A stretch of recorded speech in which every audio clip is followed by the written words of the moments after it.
Bapak Ibu yang dikasih Tuhan, puji Tuhan hari ini kita bisa merenungkan firman Tuhan kembali bersama-sama. Dan mari saya mengajak kita untuk membaca dari kitab Ibrani pasal 10 ayat 35 sampai dengan 38. Demikian firman Tuhan. Sebab itu janganlah kamu melepaskan kepercayaanmu, karena besar upah yang menantinya. Sebab kamu memerlukan ketekunan, supaya sesudah kamu melakukan kehendak Allah, kamu memperoleh apa yang dijanjikan itu. Sebab sedikit, bahkan sangat sedikit waktu lagi, dan ia yang akan datang sudah akan ada tanpa menangguhkan kedatangannya. Tetapi orangku yang benar akan hidup oleh iman. Dan apabila ia mengundurkan diri, maka aku tidak berkenan kepadanya. Saudara, mengapa penulis kitab Ibrani menuliskan hal tersebut? Ternyata penyebabnya adalah karena orang-orang Ibrani yang ada di perantauan, saudara. Awalnya mereka bersungguh hati mengikut Tuhan. Mereka bahkan rela menderita, berkorban untuk iman mereka kepada Tuhan Yesus. Tetapi seiring waktu, saudara, kesungguhan mereka, kerelaan mereka mulai pudar, mulai hilang. Sehingga mereka tidak lagi mau melakukan apa yang selama ini mereka lakukan bagi Tuhan. Nah, saudara, tampaknya saat ini cukup banyak anak Tuhan orang Kristen yang mengalami hal yang sama dengan apa yang dialami oleh orang-orang Ibrani di perantauan, saudara. Awalnya cukup banyak anak-anak Tuhan orang Kristen yang mereka sungguh-sungguh ikut Tuhan, sungguh-sungguh beribadah. Mereka rela berkorban bagi pekerjaan Tuhan. Mereka sungguh-sungguh hidup dalam kebenaran. Mereka sungguh-sungguh jaga kekudusan. Tapi rupanya seiring waktu, saudara, kesungguhan mereka mulai pudar. Semangat mereka mulai luntur, mulai hilang, saudara. Sehingga akhirnya ibadah mulai ditinggalkan. Pelayanan tidak dilakukan lagi dengan sungguh-sungguh. Lebih banyak perhitungan sebelum melakukan sesuatu untuk Tuhan atau untuk pekerjaan Tuhan. Dan tidak dengan segenap hati lagi hidup dalam kebenaran dan menjaga kekudusan. Saudara, tampaknya secara kasat mata hal itu tidak ada masalah, tidak membawa dampak. Tapi sebenarnya di alam roh, saudara, sangat besar dampaknya. Kenapa, saudara? Rasul Paulus dalam Galatia 3 ayat 3 berkata demikian. Adakah kamu sebodoh itu? Kamu telah mulai dengan roh. Maukah kamu sekarang mengakhirinya di dalam daging? Apa maksudnya, saudara? Ternyata kalau seseorang mulai kehilangan kesungguhannya, kerelaannya lagi untuk mengikut Tuhan, saudara, itu sebenarnya menandakan bahwa roh mereka mulai lemah dan daging mereka mulai kembali menguat, saudara.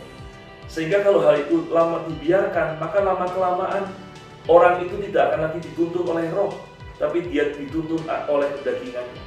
Sehingga dia tidak lagi melakukan apa yang dikehendaki oleh roh, tapi dia memenuhi, memuaskan keinginan dagingnya.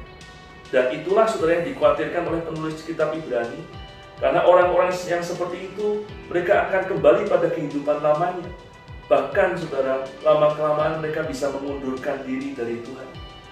Dan itu akan membuat mereka kehilangan perkenanan dari Tuhan. Jadi, saudara, kita bukan hanya harus bisa mulai melakukan apa yang baik dan benar, tetapi kita harus bisa bertekun setia untuk melakukan apa yang baik dan benar tersebut sampai akhir hidup kita.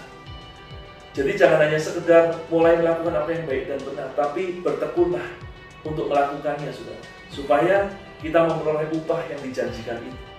Nah, saudara, bagaimana supaya kita bisa bertekun untuk melakukan apa yang baik dan benar tersebut? Ada dua hal yang saya mau bagikan kepada kita semua saat ini. Yang pertama, saudara, kita harus sangkal diri pikul salib. Apa maksudnya? Lukas 9 ayat 23 berkata demikian.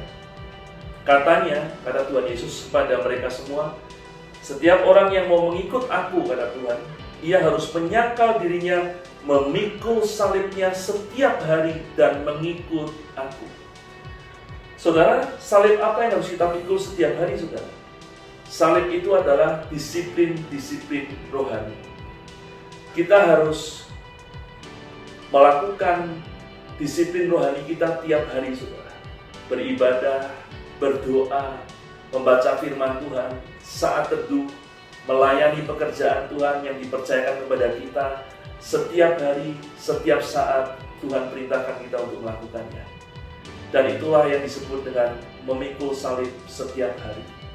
Karena tidak mudah untuk bisa bertekun melakukan disiplin rohani, perlu pengorbanan, perlu setia menyediakan waktu, perlu banyak hal yang ditinggalkan lebih dahulu, dan seringkali banyak juga pengorbanan lain yang harus kita lakukan. Dan karena itulah kenapa saya berkata, itulah salib yang harus setiap hari kita pikul. Tapi kalau kita setia melakukannya, maka kebaikannya, manfaatnya adalah buat diri kita sendiri. Kita akan mendapati roh kita semakin kuat, sehingga kita tidak dituntun oleh kedagingan, tapi dituntun oleh roh, sehingga kita bisa tekun dan setia sampai akhir. Yang kedua, saudara, yang harus kita lakukan adalah jauhi kenikmatan dan kenyamanan dunia. Artinya, saudara, jangan sampai kita semakin dipikat oleh kenikmatan dan kenyamanan dunia, sehingga waktu kita dihabiskan untuk semua itu. 1 Yohanes 2:15-16 berkata demikian, janganlah kamu mengasihi dunia dan apa yang ada di dalamnya. Jikalau orang mengasihi dunia, maka kasih akan Bapa tidak ada di dalam orang itu. Sebab semua yang ada di dalam dunia, yaitu keinginan daging dan keinginan mata serta keangkuhan hidup, bukanlah berasal dari Bapa, melainkan dari dunia. Saudara, firman Tuhan berkata, kalau kita mengasihi dunia, maka kasih kita kepada Bapa lama-kelamaan akan hilang, saudara. Kalau kita dipikat untuk menikmati, untuk lebih lagi menikmati semua kenyamanan dan kenikmatan dunia, maka waktu kita lama-lama akan tersedot semuanya ke situ, saudara. Sehingga akhirnya apa? Sehingga akhirnya semua disiplin rohani, hal-hal yang kita lakukan bagi Tuhan, mulai tidak lagi kita lakukan. Karena waktu yang kita lakukan untuk itu, mulai kita alihkan untuk menikmati kenyamanan dunia. Dan karena itu lama-kelamaan kita akan tidak setia, tidak bisa tekun melakukan apa yang baik dan benar tersebut. Karena itu hal yang kedua yang harus kita lakukan adalah jangan biarkan diri kita didorong, ditarik untuk semakin menikmati, semakin bisa merasakan kenikmatan kenyamanan dunia ini.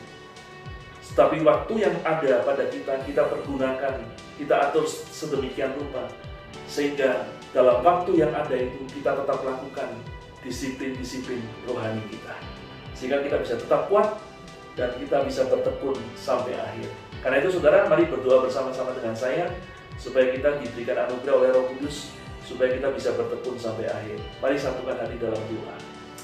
Hamba-Mu datang kepadamu, Tuhan, minta anugerah Tuhan, supaya kami semua jemaat-Mu diberikan kekuatan, kemampuan untuk kami bertekun sampai akhir mengikut Tuhan.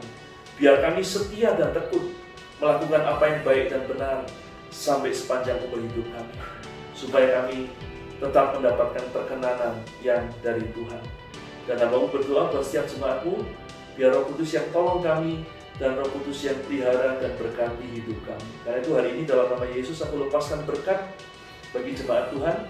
Terimalah berkat jasmani dan rohani yang terbaik dari Allah Bapa di surga, di dalam anak yang tunggal Tuhan kita Yesus Kristus, dan dalam persekutuan yang manis dengan Allah Roh Kudus menyertai kita senantiasa, mulai saat ini sampai Maranatha, bahkan sampai selama-lamanya. Di dalam nama Tuhan Yesus Kristus, aku lepaskan berkat ini. Haleluya. Amin. Dan demikian jemaat Tuhan, perenungan kita hari ini. Sampai jumpa lagi. Tuhan memberkati dan shalom.